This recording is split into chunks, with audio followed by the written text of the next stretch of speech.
there everybody, Eric Barassa here, and I've got some fun, exciting ways to break out of your boring 7th arpeggios. Not that 7th arpeggios are boring, they're actually really cool and definitely spice up playing, but if you use them in the same way too frequently, they become pretty predictable, as exemplified in this parent shape that we're going to use to base off all of our other ideas.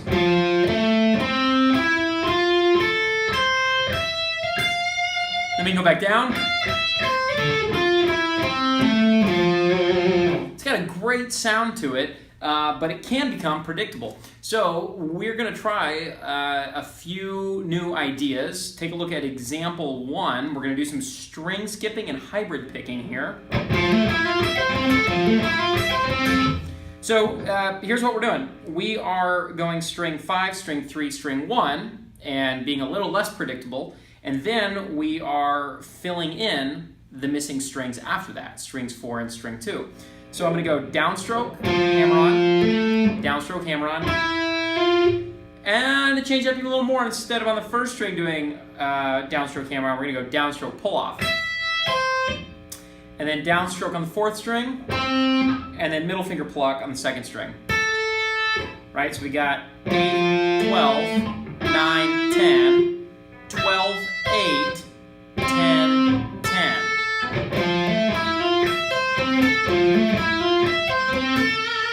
Beautiful F major 7 arpeggio. And then in example 2, we're just going to add a little flair to the first string. Instead of doing this, instead of doing the 12th fret followed by the 8th fret on the first string, we're going to do a little trill going up and back. So we'll hit 8, hammer to 12, pull off back to the 8.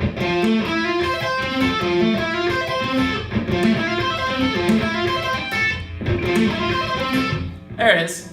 Okay, so then in example 3, we're going to do my favorite two-hand tapping pattern that goes fretting hand first, tapping hand next, and then back to the fretting hand. So it's like this low, high, low pattern on each string. We're going to continue with the string skipping, and in the fretting hand, we're going to hit the root, followed by the major 7th, followed by the 5th, and then back to the major 7th. So it's fret 8, fret 9, fret 8. You want to get comfortable with that first and make sure you're muting with your fretting, your picking hand as you're going.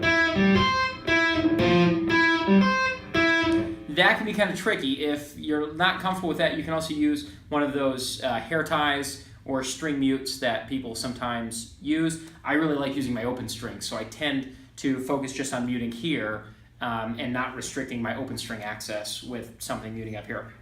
And then our tapping is just going to be on the 12th fret of each of those strings.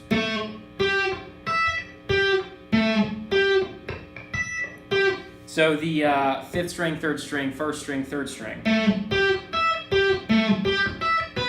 So now we put them together.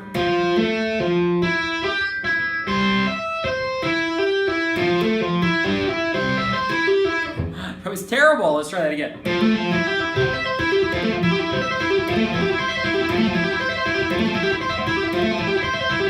Oh, that's fun. Kind of a nice big open sound. And then finally, in example 4, we're going to change things up even more and become even more erratic with our jumping around. So we're going to start on the 3rd string of the arpeggio. So we're going down on the 9th fret, hammer to 10, then middle finger pluck on the 1st string. You know what, let me play the example first. So there it is. So anyway, back to going through it nice and slow. We've got the downstroke on 9, hammer to 10, middle finger pluck on the 1st string, 12th fret. Then we're going to go fret 8 on the 5th string, fret 10 on the 4th string, both with downstrokes.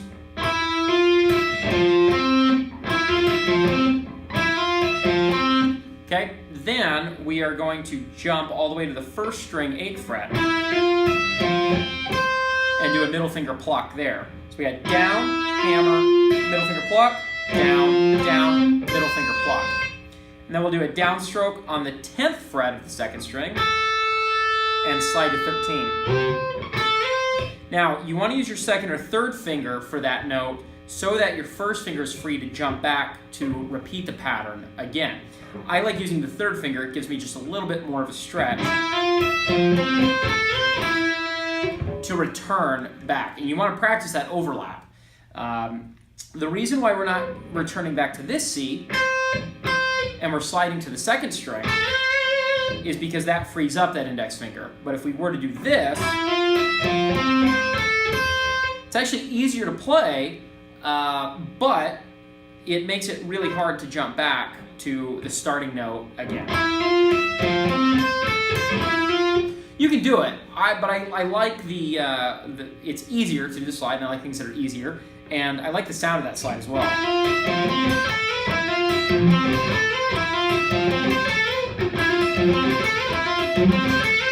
When I hit the right note. So there you have it. We took this basic F major 7 shape and we came up with